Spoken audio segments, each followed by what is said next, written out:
नमस्कार। क्या अचानक से हमारा एक तरफ का चेहरा ड्रूप हो गया है, आंख से पानी आ रहा है, कुल्ला टेढ़ा जा रहा है, या फिर ऐसा लग रहा है कि पलक झपकाते वक्त हमारी पूरी आंख बंद नहीं हो रही? यदि हाँ, तो यह फेशियल पैरालिसिस या बेल्स पैल्सी नामक प्रॉब्लम हो सकती है। फेशियल पैरालिसिस या बेल्स पैल्सी एक काफी आम समस्या है जो कि जो फेशियल नर्व है या सेवेंथ नर्व उसके इन्फ्लेमेशन की वजह से, उसकी सूजन की वजह से हो सकती है। एक्चुअली फेशियल नर्व एक नर्व है जो कि 12 नर्वों में से 7वें नंबर की नर्व है, और ये हमारा ब्रेन स्टेम जो पीछे वाला जो ब्रेन की जड़ है उससे निकल के कान के थ्रू होते हुए और चेहरे को अपनी सप्लाई देती है, चेहरे की मसल्स को। तो जब ये कान के अंदर से गुजरती है तो जो वायरल इन्फेक्शंस होते हैं, कान के अंदर जो इन्फेक्शंस होते हैं, उनकी वजह से कई बार ये इन्वॉल्व हो जाती है, इसके अंदर सूजन हो जाती है और जो चेहरे की मांसपेशियां हैं उस साइड की वो वीक पड़ जाती हैं। अब इसको आइडेंटिफाई कैसे किया जाए? इसको आइडेंटिफाई करने का जो इंपॉर्टेंट तरीका है वो है बेल, बी फॉर ब्लिंक। तो बेल्स में ब्लिंकिंग जो है उस साइड की एब्सेंट हो जाती है, जो वो पलक है वो झपका नहीं पाता है इंडिविजुअल। उसके अलावा आई में जो ऊपर का जो आई फोल्ड्स हैं, जो आईब्रो है उसके ऊपर के जो आई फोल्ड्स हैं, जो फोरहेड पे जो रिंकल्स हैं वो गायब हो जाते हैं। उसके अलावा loss of, L for loss, तो loss of nasolabial fold. The nasolabial fold क्या होता है? नोज और लिप्स के बीच में जो फोल्ड होता है इसको नेजोलेबियल फोल्ड कहा जाता है, और इसका जो है ये चला जाता है, इसका लॉस हो जाता है, तो एक तरफ फेशियल एसिमेट्री आ जाती है। तो बेल जो है इसको आइडेंटिफाई करने का तरीका है।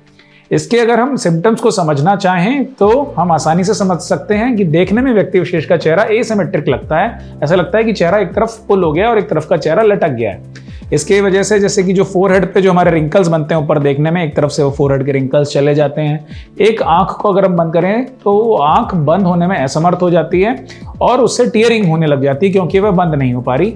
नेजोलेबियल फोल्ड एक तरफ का चला जाता है और एक तरफ का चेहरा ड्रूप कर जाता है। जो लिप्स का जो ये एंगल है ये ड्रूप कर जाता है, और कई बार अगर वीकनेस ज़्यादा हो तो जो हेल्दी साइड होती है वो चेहरे को अपनी तरफ खींचने भी लगती है। तो स्माइलिंग की टाइम पे, हंसने के टाइम पे, फेशियल एक्सप्रेशंस के टाइम पे चेहरा ज़्यादा टेढ़ा प्रतीत होता है।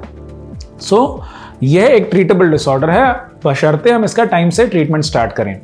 इसके साथ साथ इसमें अलग से और कुछ सिम्टम्स भी होते हैं, जैसे कान के पीछे पेन, जिसको पोस्ट ऑरिकुलर पेन कहा जाता है। कई बार कान के आसपास दाने भी देखने को मिलते हैं जो कि ये सिग्निफाई करते हैं कि ये वायरल इन्फेक्शन की वजह से, और कई बार लॉस ऑफ टेस्ट भी हो जाता है। अगर इसको टाइम से ट्रीटमेंट स्टार्ट कर दिया जाए, अगर हम पहले, दूसरे दिन, तीसरे दिन इसको आइडेंटिफाई कर लेते हैं और टाइम से न्यूरोलॉजिस्ट से मिलते हैं तो हम इसको कंप्लीटली पूरी तरीके से ठीक कर सकते हैं।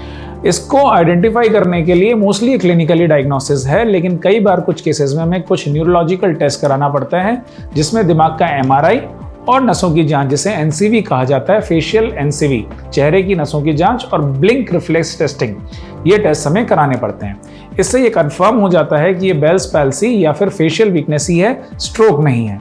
कई बार व्यक्ति विशेष को लगता है कि ये पैरालिसिस का अटैक है, स्ट्रोक का अटैक है, और बहुत पैनिक हो जाता है। तो इसलिए स्ट्रोक से बेल्स पैल्सी या फेशियल पैरालिसिस को डिफरेंशिएट करना बहुत इंपॉर्टेंट है।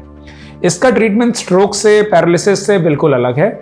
इसके ट्रीटमेंट में हमें 3-4 इंपॉर्टेंट चीज़ें यूज़ करनी पड़ती है। सबसे इंपॉर्टेंट है एंटीवायरल ट्रीटमेंट, क्योंकि माना जाता है कि ये वायरल इन्फेक्शन से बॉडी में होता है। तो एंटीवायरल ट्रीटमेंट, जिसमें एसाइक्लोविर, वेलसाइक्लोविर, इस तरीके की ड्रग्स शामिल हैं, ये यूज़ की जाती हैं। इसके अलावा इसमें सबसे इंपॉर्टेंट रोल है स्टेरॉइड्स का। हालांकि स्टेरॉइड्स बॉडी को काफ़ी नुकसान पहुंचाती हैं, लेकिन बेल्स पैल्सी में ये सबसे इंपॉर्टेंट और लाइफ सेविंग ट्रीटमेंट है, क्योंकि इसके बिना इसके रिकवरी के चांसेस बहुत कम हो जाते हैं। तो बेल्स पैल्सी में शॉर्ट कोर्स ऑफ स्टेरॉइड दिया जाता है 5 से 7 दिन के लिए, जिसके बाद उसको बंद कर दिया जाता है।